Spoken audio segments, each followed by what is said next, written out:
दर्शक महानुभावहरू नमस्कार। आज मिति विक्रमसम्म 2080 साल जेठ 5 गते शुक्रबार, इस्वीसम्म 2023 मे 19 तारिक। आजको शुभ बिहानीसँगै स्मार्ट खबरको न्युज अपडेटमा यहाँहरूलाई हार्दिक स्वागत छ। म आर्यन नेउपानी। सदाका दिन जस्तै आज पनि देश दुनियाँको ताजा अनि महत्त्वपूर्ण खबर अपडेट सहित तपाईमाझ उपस्थित भएका छौं। प्रस्तुत गरेको समाचार मन परेको छ भने कृपया यो भिडियोमा एउटा लाइक अवश्य गर्नुहोला। पलपलको न्युज अपडेटका लागि हाम्रो युट्युब च्यानललाई सब्स्क्राइब गर्नुहोस् अनि नजिकै आउने बेल आइकनलाई क्लिक गर्नुहोला। कहाँबाट हेर्दै हुनुहुन्छ अनि के कस्तो लाग्दैछ आफ्ना कुराहरू तलको कमेन्ट बक्समा कमेन्ट गर्नुहोला। आउनुहोस् दर्शक महानुभावहरू, आजका मुख्य समाचार सुरु गरौं। मुख्य समाचारका शीर्षकहरूबाट। जनता बेचेर खान ठूला दलबीच सहमति देखियो भन्दै राजेन्द्र लिङदेनको भनाई। पछिल्लो 24 घण्टामा नेपालमा थप 24 जनामा कोरोना संक्रमण पुष्टि। भिजिट भिसामा खाडी मुलुक जाने व्यक्तिमाथि निगरानी बढाउन निर्देशन। 9.25 करोड बक्यौता रकम माग गर्दै कपिलवस्तुका उखु किसानले सुरु गरी माइती घरमा धरना। दुर्गममा उडान भर्ने पाइलटको उमेर सीमा 60 वर्षमा झार्न सिफारिस। सरकारले विदेशी लगानीलाई प्रोत्साहन र स्वदेशी उद्योगलाई संरक्षण गरी आर्थिक भार कम गर्छ भन्दै प्रधानमन्त्री प्रचण्डको भनाई। प्रधानमन्त्रीको दोहोरो रवैया, प्रतिवेदन गोप्य राख्न मुद्दा हाल्ने, सदनमा सार्वजनिक गर्ने प्रतिबद्धता जनाउने। संसदमा प्रधानमन्त्री सांसद प्रश्नोत्तर। राम्रो सुरुवात, निरन्तरतामा प्रश्न। 9 महिनाभित्र संघीय निजामती ऐन जारी गर्न सर्वोच्चको आदेश। सांसदले के सोधे, प्रधानमन्त्रीले के जवाफ दिए, यसबारे पुरै जानकारी। लडाकु शिविरको खर्चको अडिट छ, दोषी देखिए जेल जान तयार छु भन्दै प्रधानमन्त्री प्रचण्डले भनेपछि सामाजिक सञ्जालमा ठूलो हंगामा। हज कमिटीका कागजपत्र बाहिरै मगाएर काम गरिरहेको बेलामा समाते अध्यक्ष मिया। लाल आयोग बारेमा सर्वोच्च अदालतले गरेको फैसलामा के छ, यसबारे महत्त्वपूर्ण जानकारी। नक्कली भुटानी शरणार्थी प्रकरण। शमशेर मिया र टेकनाथ रिजाललाई 2 दिन हिरासतमा राख्न अनुमति। नक्कली भुटानी शरणार्थी प्रकरण बारेमा संसदमा बोल्छु भनेको थिए, स्वास्थ्यमा सुधार आएपछि बोल्नेछु भन्दै नेकपा एमालेका अध्यक्ष केपी ओलीको भनाई। भुटानी शरणार्थी नेता टेकनाथ रिजाल पक्राउ। राष्ट्रिय स्वतन्त्र पार्टीका सांसद खनालको प्रश्न, लाल आयोगको प्रतिवेदन किन सार्वजनिक भएन? सीमा विवाद बारेमा प्रधानमन्त्री प्रचण्डको जवाफ, भारतसँग कुरा राख्छु। 16 नम्बरमा पक्राउ परेका भुटानी शरणार्थीका नेता टेकनाथ रिजाल 2 दिन हिरासतमा रहने अनुसन्धान सुरु भयो। प्रश्नको कठघरामा प्रधानमन्त्री प्रचण्ड। दरबार हत्याकाण्डको छानबिनदेखि जेल जान तयारसम्म। कुहुम राष्ट्रपतिदेखि प्रधानमन्त्रीसम्मको पावर लगाउने शक्तिशाली कर्मचारी, यसबारे महत्त्वपूर्ण जानकारी। जेलबाट रेशम चौधरीले भने, मलाई मृत्युदण्ड स्वीकार्य छ। जनता समाजवादी पार्टीले आज प्रधानमन्त्रीलाई मन्त्रीको नाम बुझाउने। केपी ओलीले भने, प्रश्नको उत्तर दिएर मात्र पुग्दैन, जनतालाई अनुभूति हुने गरी परिणाम दिनुपर्छ। अनसनरत सांसद गौतमको अवस्था नाजुक बन्दै माग कुरा नभएसम्म इसलाइन पानी नचढाउने अडान। शेरबहादुर देउबाका छोरा जयवीर सिंहले गरे पूर्व राजदूत श्रेष्ठकी नातिनी शिवानीसँग इन्गेजमेन्ट। जति आरोप लागे पनि नबोलेरै जित्ने बादल थापाको दाउ। कुशीमा एमाले नेतृत्वको सरकार ढाल्ने कांग्रेसको कसरत। प्रधानमन्त्रीलाई 20 सांसदको प्रश्न, कसले के सोधे, यसबारे महत्त्वपूर्ण जानकारी। सांसद अमरेश सिंहले प्रधानमन्त्रीसँग उठाए 8 ठूला भ्रष्टाचारका काण्ड। नक्कली भुटानी शरणार्थी प्रकरणका दोषी जो भए पनि कारबाही हुन्छ भन्दै प्रधानमन्त्री प्रचण्डको भनाई। वैदेशिक रोजगारीको प्रलोभन देखाएर 76 करोड ठगी। अपहरणमा परेको भ्रम फैलाउने 2 युवा पक्राउ। अब सुन्नुहोस् पुरा समाचार।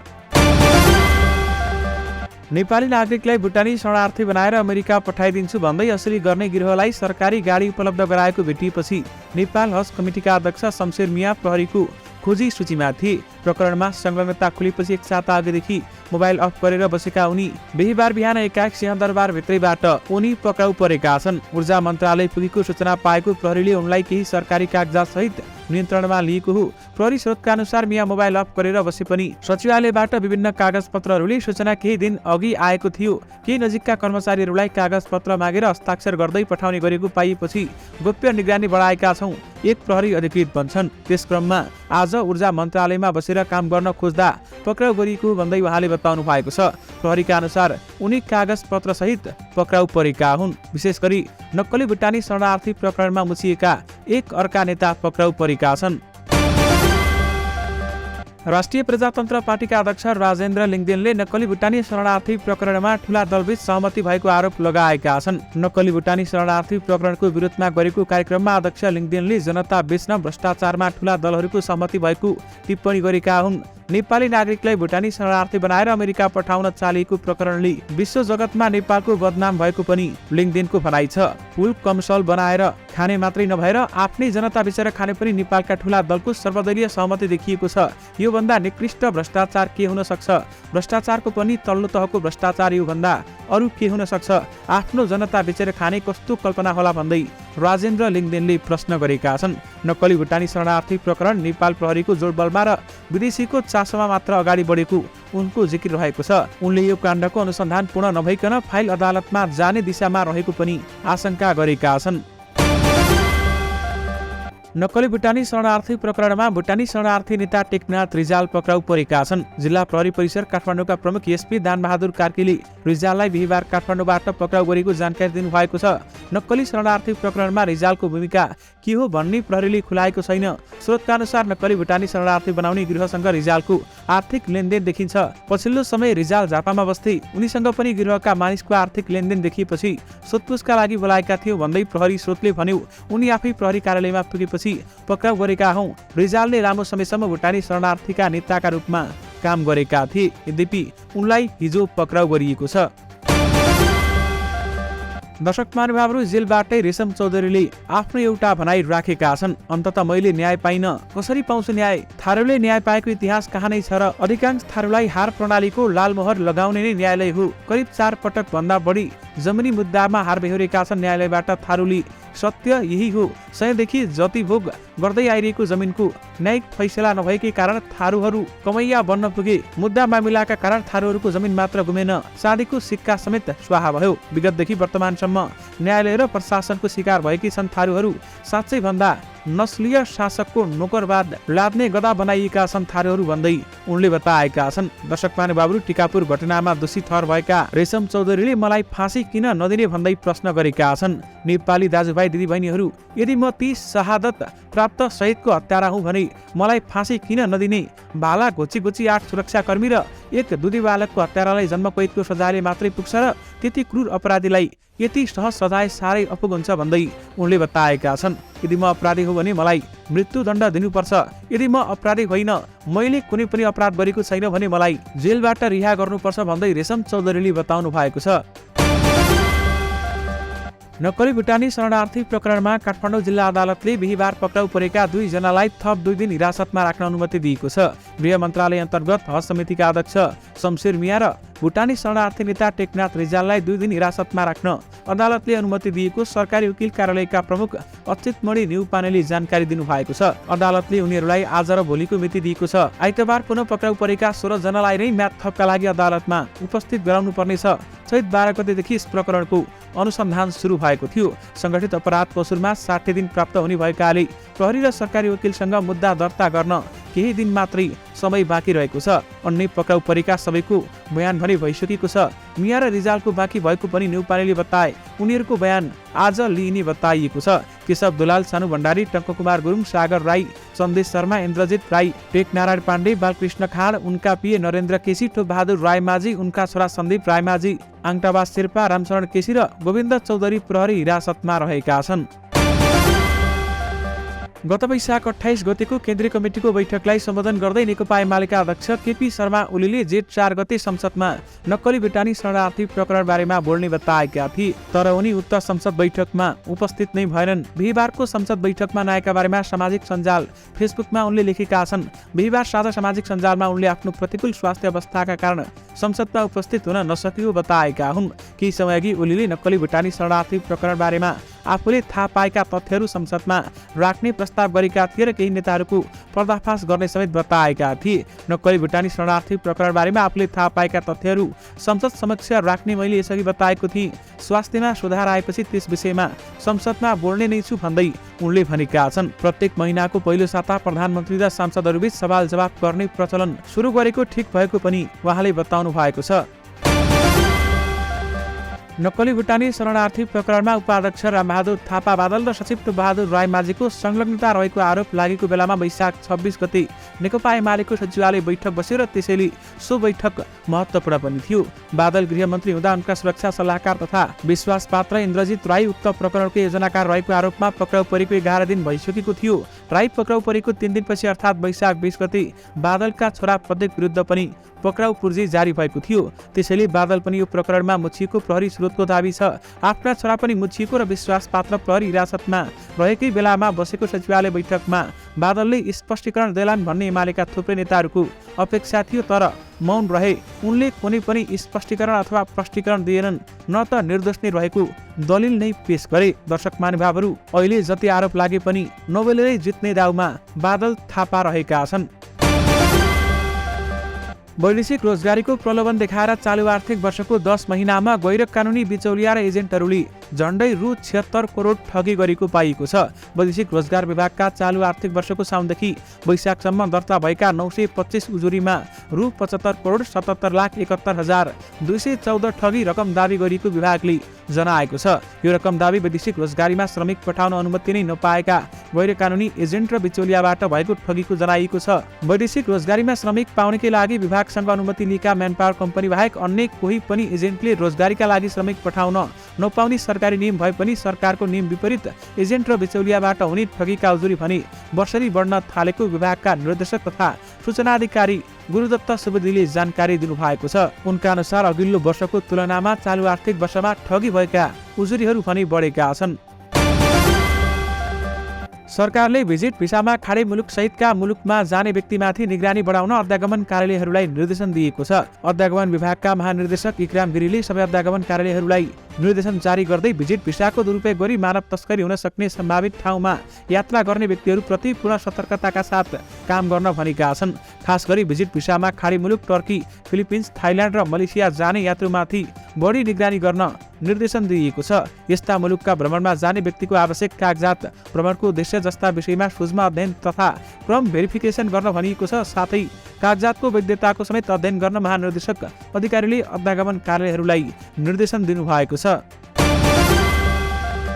प्रधानमन्त्री पुष्पकमल दाहाल प्रचण्डले विदेशी लगानीलाई प्रोत्साहन र स्वदेशी उद्योगलाई संरक्षण गरी आर्थिक भार कम गर्ने सरकारको नीति रहेको बताएका छन्। प्रतिनिधि सभा सदस्य पदम गिरीको प्रश्नको जवाब दिँदै प्रधानमन्त्री दाहालले यस्तो बताएका हुन्। उनले भने अर्थतन्त्रका चुनौतीहरू सम्बोधन गर्न वित्तीय, मौद्रिक र क्षेत्रगत नीतिगत व्यवस्थामा आवश्यक सुधार गरी समष्टिगत आर्थिक स्थायित्व कायम गर्ने सरकार प्रयत्नशील रहेको छ। विदेशी लगानीलाई प्रोत्साहन र स्वदेशी उद्योगलाई संरक्षण गरी आर्थिक भार कम गर्ने सरकारको नीति रहेको छ। उनले सरकारले राजस्व प्रशासनलाई थप सुदृढ र चुस्त बनाउँदै राजस्वको दायरा विस्तार गर्ने र राजस्व चुहावट, राष्ट्रिय पुँजी पलायन, अवैध कारोबारलाई कडाइका साथ नियन्त्रण गर्ने सरकारले नीति लिएको बताएका छन्।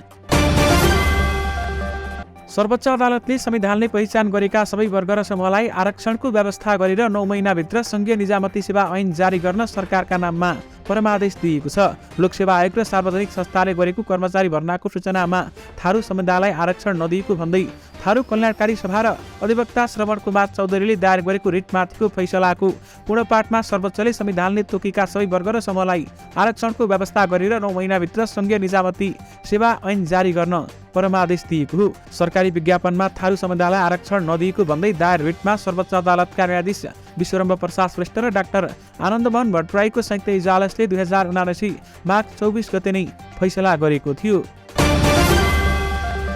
राष्ट्रिय स्वतन्त्र पार्टीका सांसद शिशिर खनालले मधेस र थारूहट आन्दोलनको छानबिन गर्न गठन गरेको लाल आयोगको प्रतिवेदन किन सार्वजनिक नगरिएको भन्दै प्रश्न गरेका छन्। प्रतिनिधि सभा बैठकमा प्रधानमन्त्री पुष्पकमल दाहाल प्रचण्डको प्रश्नोत्तरमा खनाललाई उनले प्रश्न सोधेका थिए। 2073 साउनमा यहाँको नेतृत्वको सरकारले तराई मधेस र थारूहट आन्दोलनको छानबिन गर्न लाल आयोग गठन गरिएको थियो। त्यसपछि यहाँहरू पटक पटक सरकारमा जानुभयो। उनले सोधेका छन्, सरकारमा न्यूनतम साझा कार्यक्रममा रिपोर्ट सार्वजनिक गर्ने पनि लेखियो। 7 वर्षपछि यहाँ नेतृत्वमा पुनः सरकार बनेको छ। थारूहट आन्दोलनको जगमा उठेको उन्मुक्ति पार्टी पनि सरकारमा छ। रिपोर्ट सरकारले सार्वजनिक गर्छ कि गर्दैन, कहिलेसम्म गर्छ भन्दै प्रश्न गरेका छन्। यसमा प्रधानमन्त्री प्रचण्डले जवाब फर्काउँदै सर्वोच्च अदालतको फैसलाका कारण रोकिएको बताएका हुन्।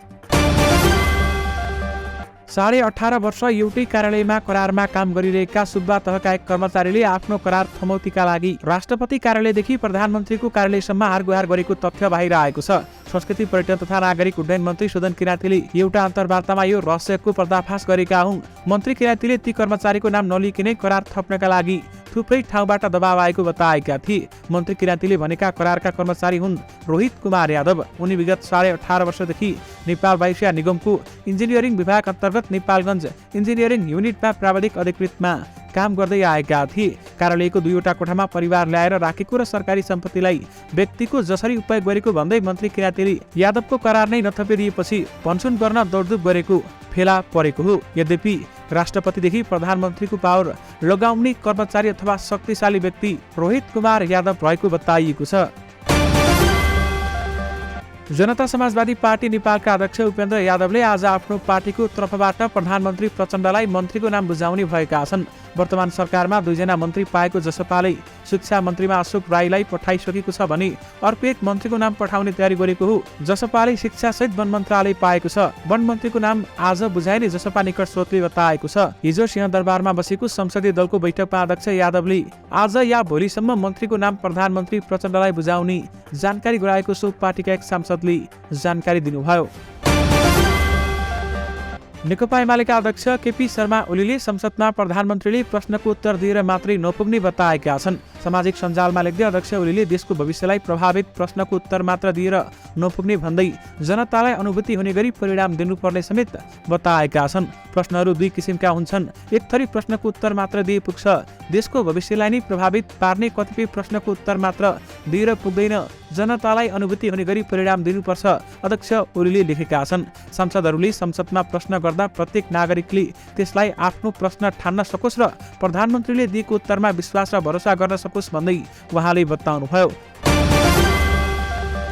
कांग्रेस सांसद संजय कुमार गौतम 6 दिनदेखि आमरण अनसनमा छन्। बर्दियाको जब्दी घाटको पुलमुनि 15 बुधे माग राखेर वैशाख 30 गतेदेखि सांसद गौतमको अनसन जारी छ। बुधबारबाट गौतमको स्वास्थ्य अवस्थामा असर देखिन थालेको चिकित्सकहरूले बताएका छन्। बर्दिया अस्पतालका मेडिकल सुपरिन्टेन्डेन्ट डाक्टर सुभाष पाण्डेले गौतमको शरीरमा पानीको मात्रा घट्न थालेको बताएका छन्। स्वास्थ्य अवस्था नाजुक बन्दै गएपछि प्रमुख जिल्लाधिकारी नारायण प्रसाद रिसाल, प्रहरी उपरीक्षक सुदीप शाही लगायतका चिकित्सकको टोली अनसन स्थल पुगेका थिए। तर सांसद गौतमले माग पुरा नभएसम्म सलाइन पानी पनि नचढाउने अडान राखेका छन्।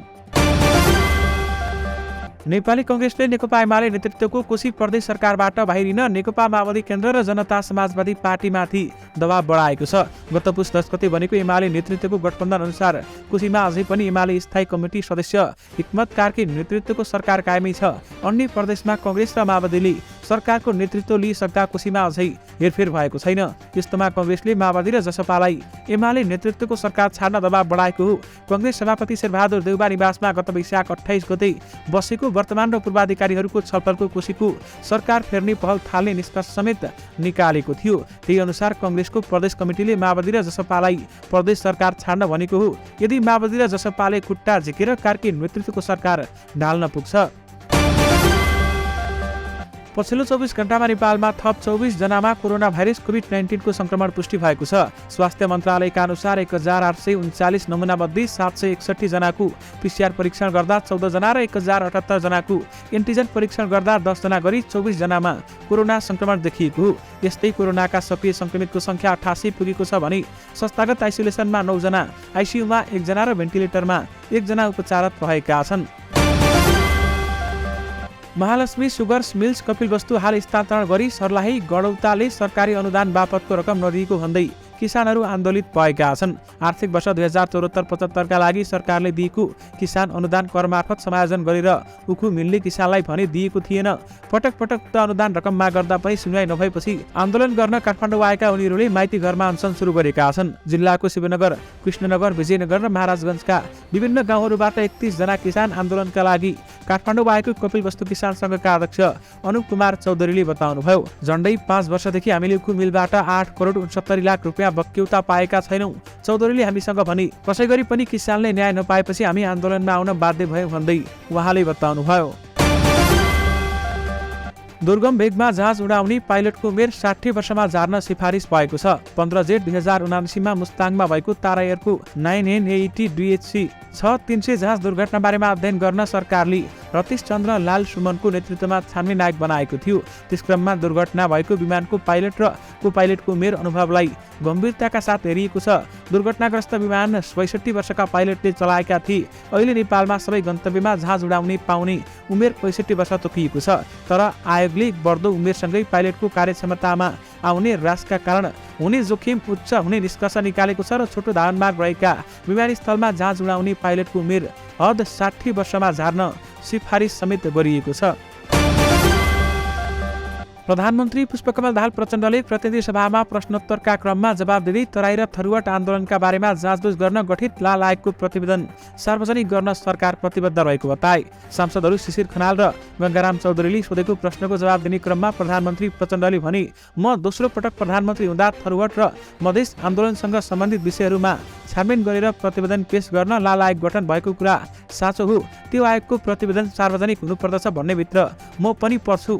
तर प्रतिवेदन सार्वजनिक गर्ने विषय आफ्नो नियन्त्रणमा नभएको उनले दावी गरेका छन्। उनले भने त्यस प्रतिवेदनलाई कुन रूपमा कसरी सार्वजनिक गर्ने भन्ने विषयमा छलफल हुँदै गर्दा सूचना आयोगले सर्वोच्च अदालतमा त्यो विषयमा मुद्दा दिएपछि सर्वोच्च अदालतले हाल त्यो प्रतिवेदन प्रकाशित नगर्नु भन्ने फैसला गरेको जानकारी मैले यहाँहरूलाई गराउन चाहन्छु भन्दै उहाँले बताएका हुन्। यद्यपि प्रधानमन्त्रीले दोहोरो रवैया देखाएका छन्। प्रतिवेदन गोप्य राख्न मुद्दा हाल्ने अनि सदनमा सार्वजनिक गर्ने प्रतिबद्धता जनाउने।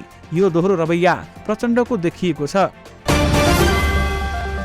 प्रतिनिधि सभा सदस्य डाक्टर अमरेश कुमार सिंहले विभिन्न 8वटा भ्रष्टाचारका काण्डको छानबिन गर्ने सरकारको जवाब माग गरेका छन्। प्रतिनिधि सभाको बैठकमा प्रधानमन्त्री पुष्पकमल दाहाल प्रचण्डलाई प्रश्न गर्ने क्रममा उनले 8वटा ठूला भ्रष्टाचार काण्डको छानबिन बारेमा सरकारको जवाब माग गरेका हुन्। 2063 सालपछि ठूला भ्रष्टाचारका काण्ड आएका छन्। पोखरा विमानस्थल, आयल निगमको जग्गा खरिद, काठमाडौँ निजगढ फास्ट ट्र्याक, बैबडी जहाज खरिद, ओम्नी काण्ड, नेपाल ट्रस्टको जग्गा लिज प्रक्रिया, एनसीएलको करछुट, बालाटारको ललित निवास जग्गा काण्ड छानबिन कहिलेदेखि सुरु हुन्छ भन्दै सिंहले प्रश्न गरेका थिए। तर प्रधानमन्त्री प्रचण्डले सांसद सिंहले सोधेका प्रश्नहरूको जवाब अन्य सांसदहरूले सोधेका प्रश्नको जवाब दिने क्रममा दिइसकेको समेत जिकिर गरेका छन्।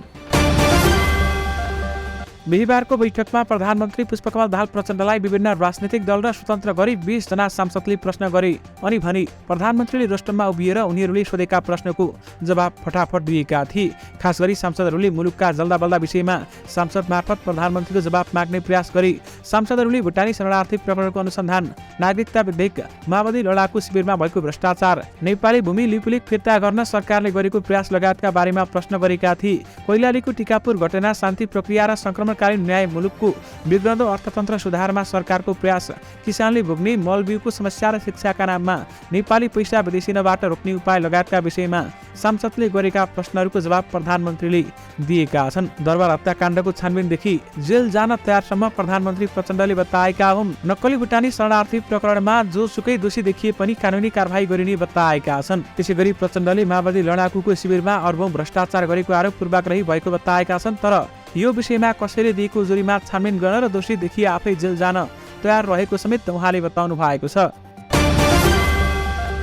नेपाली कांग्रेसका सभापति शेरबहादुर देउबाका छोरा जयवीर सिंह र पूर्व राजदूत केदार भक्त श्रेष्ठकी नातिनी शिवानी श्रेष्ठबीच इन्गेजमेन्ट भएको छ। दुई परिवारको सहमतिमा जेठ 1 गते काठमाडौँमा एक समारोह बीच जयवीर सिंह र शिवानी बीच इन्गेजमेन्ट भएको हो। जयवीर सिंह शेरबहादुर देउबाका एक्ला सन्तान हुन् भने शिवानी केदार भक्तका छोरा सञ्जीव भक्त श्रेष्ठकी कान्छी छोरी हुन्। जयवीर सिंह र शिवानीको इन्गेजमेन्टको जानकारी शिवानीका आमा प्रतिभा श्रेष्ठले इन्स्टाग्राम स्टोरी मार्फत दिएकी हुन्। आफू अपहरणमा परेको भनी भ्रम फैलाउने बुद्ध शान्ति गाउँपालिका 4 निवासी 32 वर्षीय शेरबहादुर सुहाङ र 39 वर्षीय फूलबहादुर गौतम दर्जीलाई प्रहरीले नियन्त्रणमा लिएको छ। झापा जिल्ला प्रहरी कार्यालय सूचना अधिकारी खगेन्द्र रिजालका अनुसार वैशाख 31 गते नेपाली विद्यार्थी संघका कार्यकर्ताले भ्रष्टाचार विरुद्ध बुधबारमा आयोजना गरेको विरोध कार्यक्रमका विरुद्ध फेसबुकबाट अभिव्यक्ति दिएर सुहाङ नियोजित रूपमा बेपत्ता भएका थिए। संघीय लोकतान्त्रिक राष्ट्रिय मञ्चको लिम्बुवान भोलिन्टियर्स एलभी कमान्डर समेत रहेका सुहाङ बेपत्ता भएपछि आफन्त र मञ्चले इलाका प्रहरी कार्यालय दुलाबारीमा खोज तलासका लागि अनुरोध गरेका थिए। सुहाङ अपहरणमा परेको दावी गर्दै उनलाई सकुशल अपहरण मुक्त र दोषीमाथि कारबाही गर्न आफन्त र संघीय लोकतान्त्रिक राष्ट्रिय मञ्चले माग गरेको थियो। यद्यपि उनीहरू खोजतलास गर्दा अपहरणमा परेको भन्दै भ्रम फैलाइएको बताइएको छ। त्यसकारण उहाँ दुईजनै पक्राउ पर्नु भएको छ। दर्शक महानुभावहरू, यससँगै तपाईँहरूमाझ आजका सबै मुख्य समाचारहरू राखिसकेका छौँ। फेरि पनि तपाईँहरूमाझ नयाँ मुख्य समाचारहरूको साथमा उपस्थित हुने नै छौँ। स्मार्ट खबर हेर्दै गर्नुहोला। तपाईँको दिन शुभ रहोस्।